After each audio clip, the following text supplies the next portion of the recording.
other planets. It is life itself, human life, the innumerable species of our planet that we wantonly destroy. It is life itself that we must battle to preserve. For over 40 years, that has been the main task of this United Nations. This is Margaret Thatcher, UK's Prime Minister from 1979 to 1990. This is a speech that she gave to the United Nations in 1989 about climate change, and she urges action to be taken. However, this is not the first example of climate change activism, as she is backed up by a movement that began all the way back during the Industrial Revolution called the environmental movement. Due to heavy amounts of ash and smoke being produced from these new coal factories, it led to some of the first legislation about these pollutants. This also sparked ideas of environmentalism through thinkers such as Peter Kropotkin and John Ruskin, who romanticized the ideas of being kind to the earth.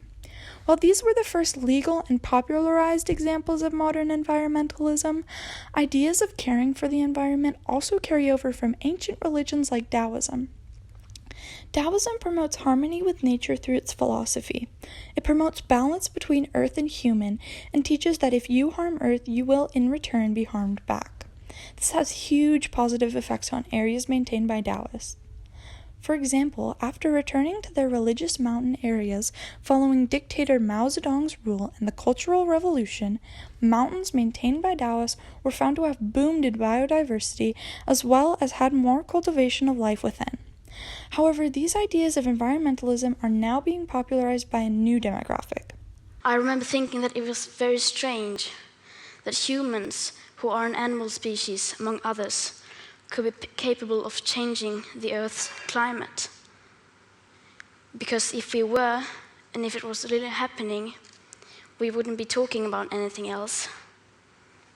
This is Greta Thunberg, a 16-year-old climate change activist as well as a nominee for a Nobel Peace Prize.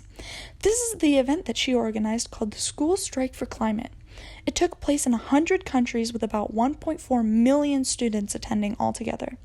The widespread interest is something that may be attributed to one thing that sets teens apart from adults: the use of social media. Instagram has 1 billion users worldwide. Twitter has about 300 million users, and Snapchat has about 200 million users. While both teens and adults use social media, a growing trend of social media activism has allowed for quicker and more easily accessible information, which is more popular with teens. One example of social media helping is through spreading information for smaller changes. For a while, Twitter and Instagram were flooded with pictures of turtles with straws in their noses and plastic around their shells. This caused outrage for many online, and the idea grew so big that many cities began to adopt these ideas.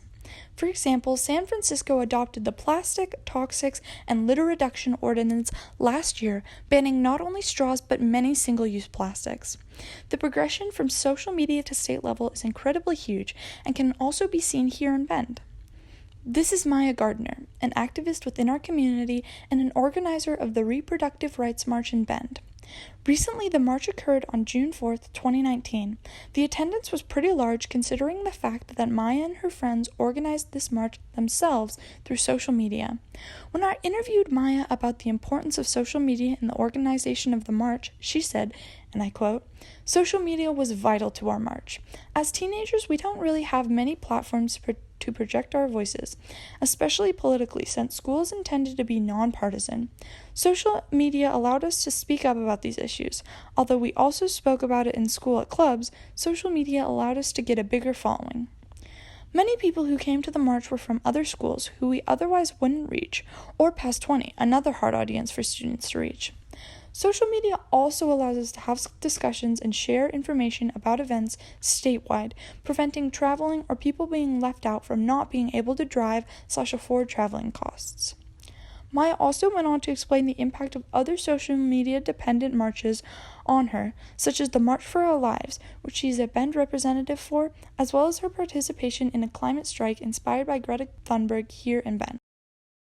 For many, it feels as though we can no longer rely on politicians to aid in the battle of climate change, and instead we now take it into our own hands. I'll finish it off with a quote from Margaret Thatcher's speech. Lords of all we survey. We are not the Lord's. We are the Lord's creatures. the trustees of this planet, charged today with preserving life itself, preserving life with all its mystery and all its wonder. May we all be equal to that task. Thank you, Mr. President.